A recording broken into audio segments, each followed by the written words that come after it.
I think had we not moved from San Francisco to LA, both of us feel that we would have gotten married and stayed there. And we also believe that we would have still been famous. What happens when love turns into obsession? For Stevie Nicks and Lindsey Buckingham, that line was crossed, and the fallout would shake the world of rock forever. From fiery passion to betrayal and heartbreak, their legendary connection became a storm no one could escape. By 2018, Stevie hit her breaking point, making a choice that would change their lives forever. Their tumultuous relationship. Stevie Nicks and Lindsey's relationship is definitely one of the most complicated relationships in rock history. But most fans don't realize that it started long before Fleetwood Mac. At some point, they were just two kids who fell in love and thought music would bring them closer. However, it turned into the very thing that tore them apart. Their paths officially crossed at a party in 1966. Lindsey was strumming his guitar and singing "California Dreamin'" when Stevie jumped in with harmonies, completely unplanned. But the second their voices blended, something clicked. And just like that, this moment became the beginning of one of the most intense partnerships in rock history. By 1968, Lindsey invited Stevie to join a local psychedelic rock band he was playing in called Fritz. She said yes to that opportunity, and soon enough, the band began opening for massive acts like Jimi Hendrix and Janis Joplin, a big deal for a group of 20-somethings trying to make a name for themselves. Those years on the road bonded Stevie and Lindsey, musically and emotionally. And by the time Fritz broke up in the early 70s, they were inseparable. When the band split, the two of them decided to take a huge leap.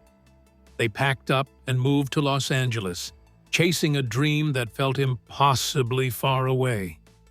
That dream finally took shape in 1973 when they released their first album as a duo, Buckingham Nicks. It was released under Polydor Records, and even though it flopped commercially, it was an artistic breakthrough. Their big break came when Mick Fleetwood, drummer and founder of Fleetwood Mac, happened to hear one of Lindsey's guitar tracks. He was so impressed that he reached out, offering him a place in the band.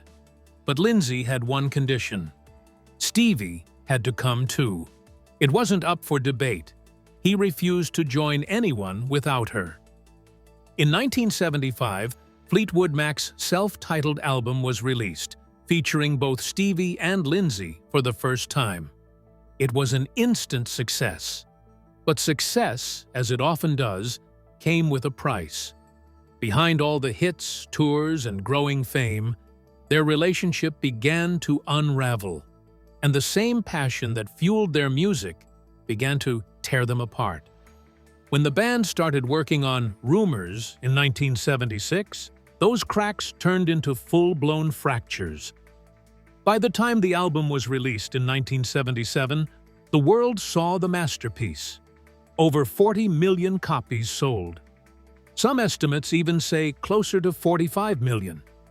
But the chaos, heartbreak, betrayal, and survival that inspired the lyrics had become impossible to ignore. The breakup no one saw coming.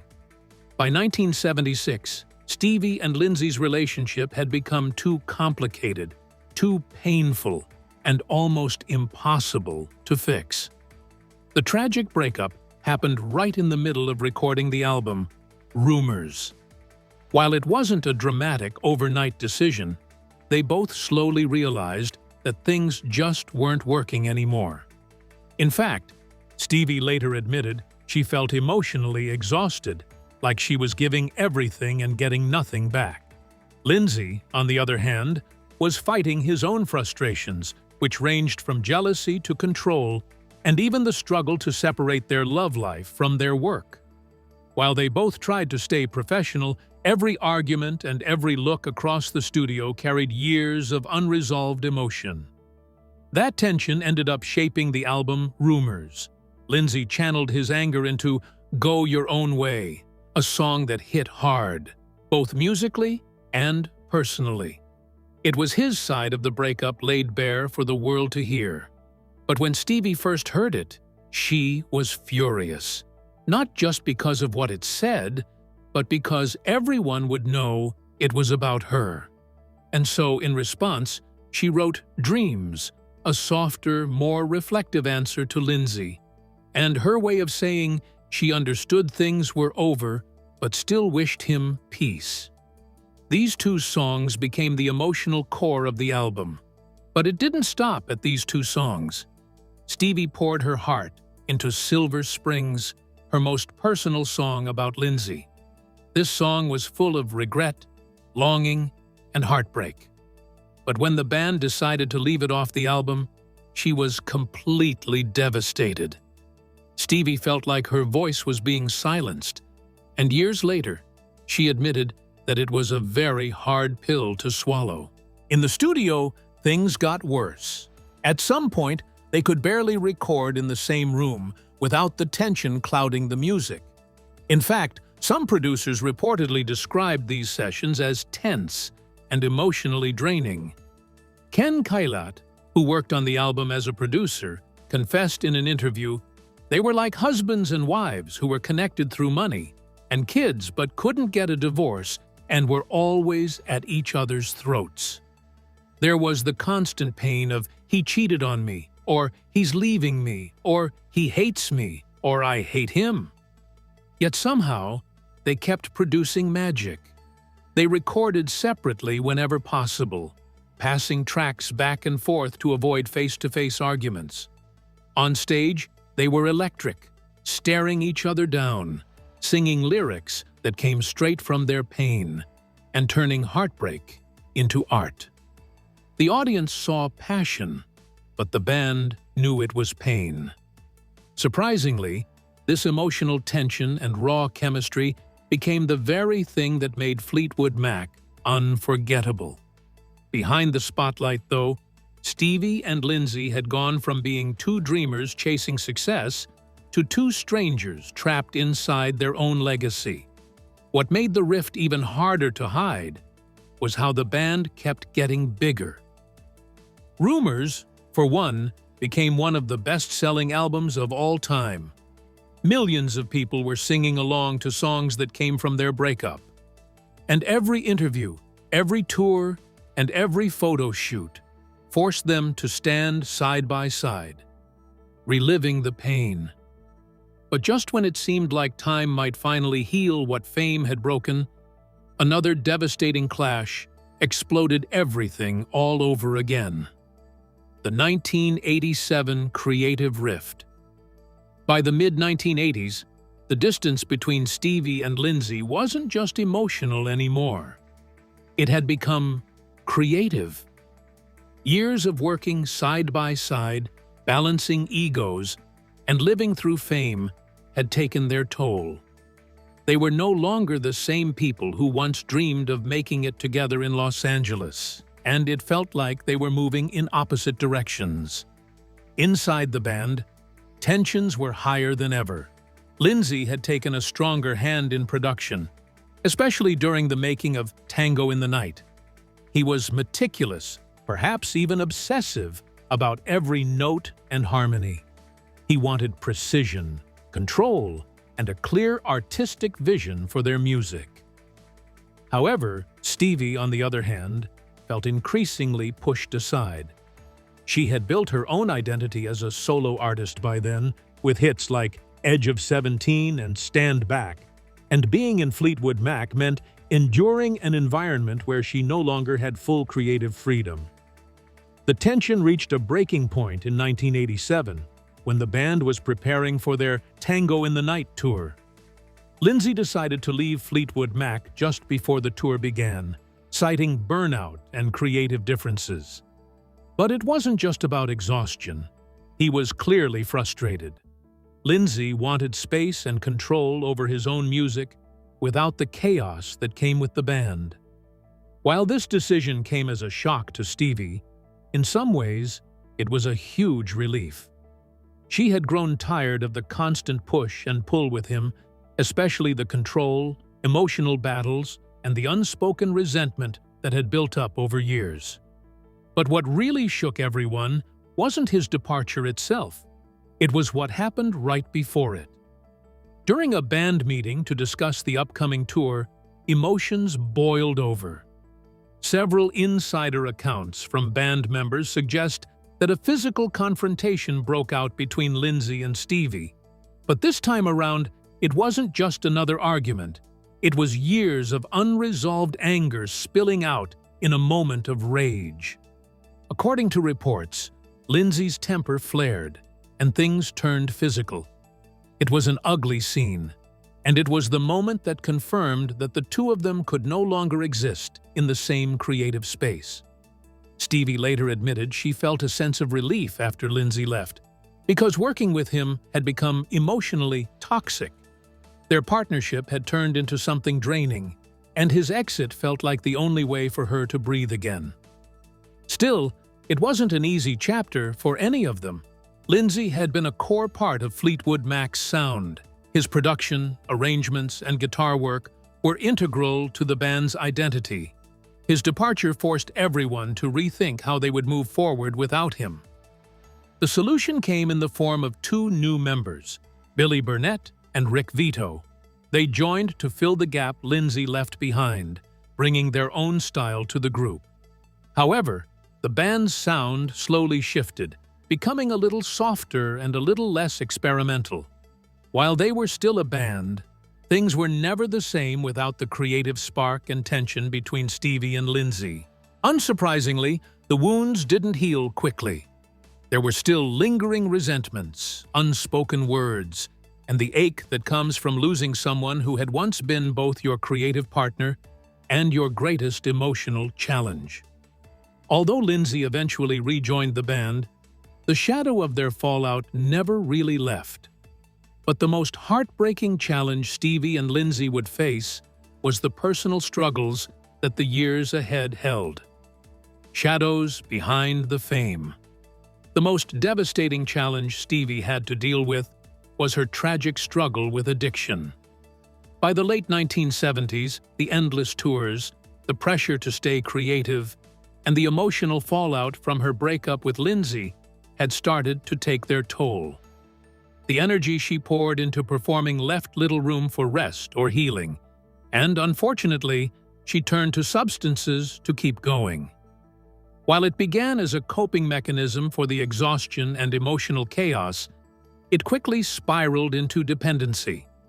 Everyone saw the glamorous performer spinning across the stage, but no one saw how much of that energy was fueled by survival rather than joy. The cycle finally caught up to her in 1986, when she checked into rehab. She later described that decision as one of the hardest of her life. But it was a moment of clarity, an acknowledgement that the lifestyle that had come with fame was destroying her. The music industry had a way of normalizing excess, but for Stevie, it had stopped being about fun a long time ago. Rehab was supposed to be her way out, but what followed would turn into a different kind of struggle altogether. After leaving treatment, she was prescribed medication to help her stay stable and manage her anxiety. At the time, it seemed like the safest route, a way to stay clean and keep working. But that prescription turned into another dependency that lasted nearly a decade.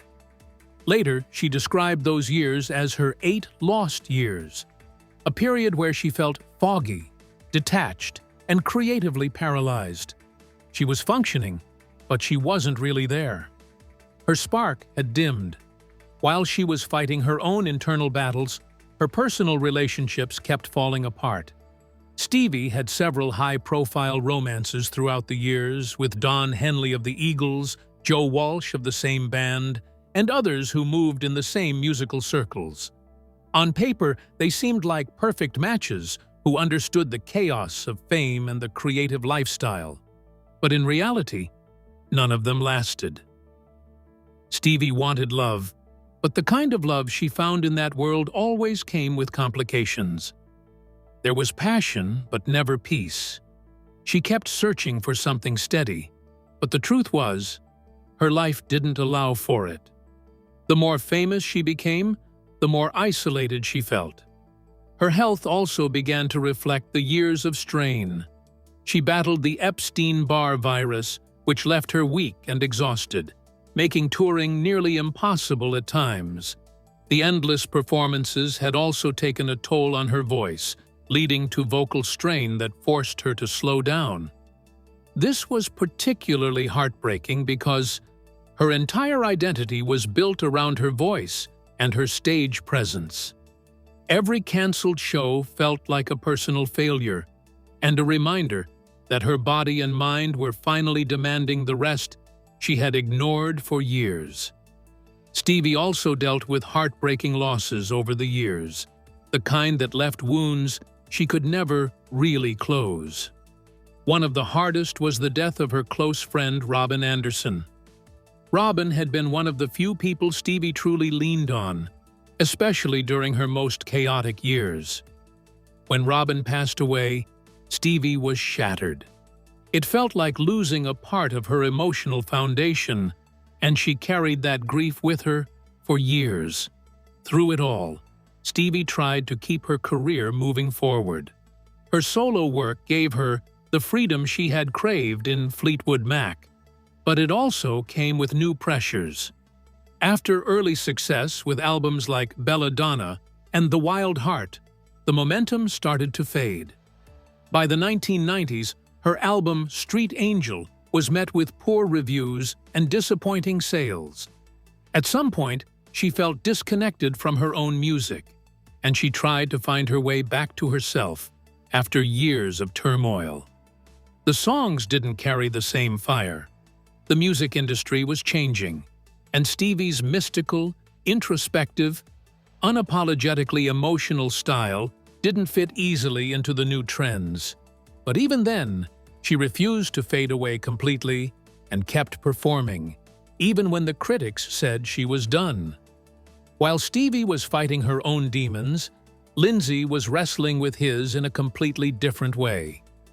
His struggles were emotional, creative, volatile, and deeply rooted in how he saw himself as an artist. As Fleetwood Mac became more commercial, Lindsey began to feel creatively isolated. His instincts were experimental. He wanted to push boundaries, break formulas, and move beyond radio-friendly pop. But the rest of the band leaned toward a more commercial sound that would keep their success going. That clash created constant tension in the studio. Lindsey would spend endless hours layering tracks, experimenting with effects, and chasing sounds that only he could hear in his head. While it seemed like art to him, the others found it exhausting. Over time, this gap between his vision and the band's direction grew wider, leaving him frustrated and misunderstood.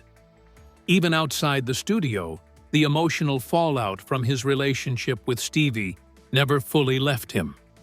This heartbreak shaped the way he saw love and connection for years afterward.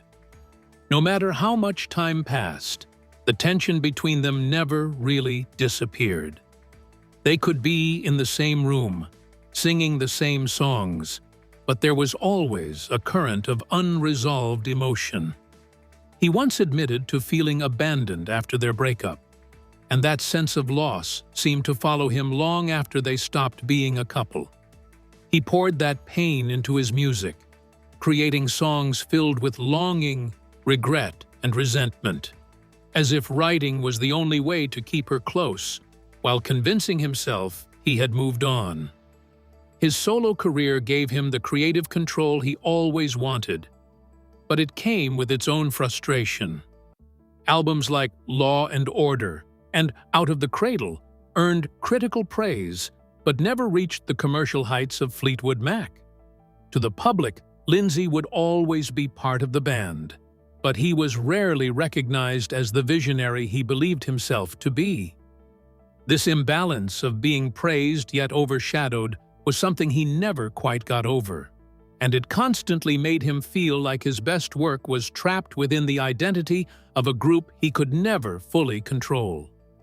In the years that followed, Lindsey's perfectionism mellowed, but the edge never completely went away. Then, in 2019, Lindsey faced something that forced everything else into perspective. He underwent emergency open-heart surgery, a life-threatening procedure that left him with damage to his vocal cords. The possibility of losing his voice was devastating. He had survived the chaos of fame, the breakdowns, and the public drama, only to face the one thing he couldn't control: his own body. In interviews after his recovery, he seemed quieter, more reflective, and almost humbled by the experience. Even then, Lindsey never stopped creating. He continued writing and recording, determined to prove that his artistry still mattered and that he was more than just a piece of Fleetwood Mac's history. But despite the critical respect he earned, the truth was, his solo work never reached the same audience. The band's legacy always loomed larger, and no matter how much distance he tried to create, he would always be tied to it. And just when it seemed like time might finally have softened the old wounds between him and the band, another rift came along. But this time, Stevie and Lindsey's relationship would come closer than ever to being permanently shattered. The 2018 MusiCares fallout. By 2018, decades had passed since the first time Stevie and Lindsey's relationship imploded, but somehow they still found themselves locked in the same storm. Only this time, it wasn't about young love or artistic tension, but about loyalty and pride. That January, Fleetwood Mac was being honored at the MusiCares Person of the Year event, a moment that should have celebrated everything the band had built together. It was supposed to be a night of nostalgia and unity, one more reminder that despite all the chaos, they had survived. But backstage, things were already uneasy because Stevie and Lindsey had never truly repaired their working relationship. Tensions between them escalated during the event, culminating in Lindsey mocking Stevie's speech and even imitating her signature twirls. Lindsey believed it was just harmless teasing, the kind of humor that had once been tolerated. But Stevie immediately felt disrespected. After everything they had been through, it was the final straw. In a later interview, Christine McVie, a longtime member of the band, opened up about the unfortunate incident, saying, "I think he's the only person I ever slapped. I just didn't think it was the way to treat a paying audience. I mean, aside from making a mockery of Stevie like that, really unprofessional, over the top." Yes, she cried. She cried a lot. Shortly after, Stevie made her position clear. She told the band she couldn't keep working with Lindsey. In fact, Lindsey claimed she gave an ultimatum to the band. Either he went or she would. The dynamic in the band had become too unbearable for her. She saw Lindsey as controlling, dismissive, and unwilling to respect her creative space. She also felt he had sabotaged her solo career in the past, refusing to support her projects or appearances when they didn't align with his own plans. It wasn't just about that night, but about years of unresolved resentment, finally boiling over. The band sided with Stevie. Lindsey was let go from Fleetwood Mac, ending his decades-long run with the group he had helped define. While it wasn't announced as a dramatic dismissal, but a polite separation, everyone knew it was more complicated than that. Lindsey saw the entire situation as a betrayal. He believed he had been blindsided, and that the band had made a life-changing decision behind his back. Not long after, he filed a lawsuit against the band for breach of contract, claiming he had been unfairly dismissed and financially cut out of the tour that followed his departure. The case never went to trial, but was quietly settled out of court, with neither side revealing the details. Still, the damage had been done, and for the first time since the early 70s, Stevie and Lindsey were completely silent. For over 5 years, they didn't speak. In interviews, Lindsey said he was heartbroken that he had been treated that way by people he had considered family. The silence between them became heavier than any argument they had ever had. They had survived breakups, creative wars, and decades of public drama. But this felt final. Stevie, on her part, maintained that she had reached her limit. She had given him chance after chance, hoping that time might change things, but in her eyes, it never did. Working with Lindsey had become exhausting. She didn't want another tour filled with tension or another studio session where every creative choice turned into a battle. Within the band, the fallout caused a ripple effect. Mick Fleetwood stood by Stevie's decision, acknowledging that the chemistry between the two had been unstable for years. Christine McVie, on the other hand, condemned Lindsey's actions that night, but was ever the quiet diplomat. She reportedly stayed neutral and even later admitted that the band was never the same after Lindsey left. The new lineup moved forward with Mike Campbell and Neil Finn, both talented musicians who brought fresh energy, but it was clear that something essential had been lost. Lindsey, meanwhile, didn't hold back his feelings. He spoke openly about his frustration and disappointment, describing Stevie's actions as vindictive. He said she refused to communicate, ignored attempts to reconcile, and had rewritten their shared history to make herself look better. He strongly believed he had been painted as the villain, the difficult perfectionist, and the controlling ex, while Stevie got to play the misunderstood survivor. Whether that was fair or not, it was clear that both of them were still caught in the same emotional loop that had defined their story for nearly 50 years. Most fans found the situation painful to watch. The idea of Fleetwood Mac without Lindsey felt wrong, and the thought of Stevie and Lindsey never performing together again felt like the closing of a chapter that had shaped rock history. But as time passed, fans noticed that the anger between the two seemed to soften. The interviews grew quieter, and the space between them started to feel less like an ending and more like a silence that might still break. And in 2025, the world would finally see that some connections, no matter how fractured, never completely disappear. The 2025 reconciliation. In 2025, after years of silence, lawsuits, and unspoken resentment, Stevie and Lindsey eventually found their way back to each other, not as lovers or even collaborators, but as two people who once built something extraordinary together. It began in September, when their 1973 album Buckingham was suddenly re-released on streaming platforms. For decades, fans had begged for it. The record had been a cult favorite, a time capsule from before the fame, before Fleetwood Mac, back when it was just the two of them dreaming their way through Los Angeles.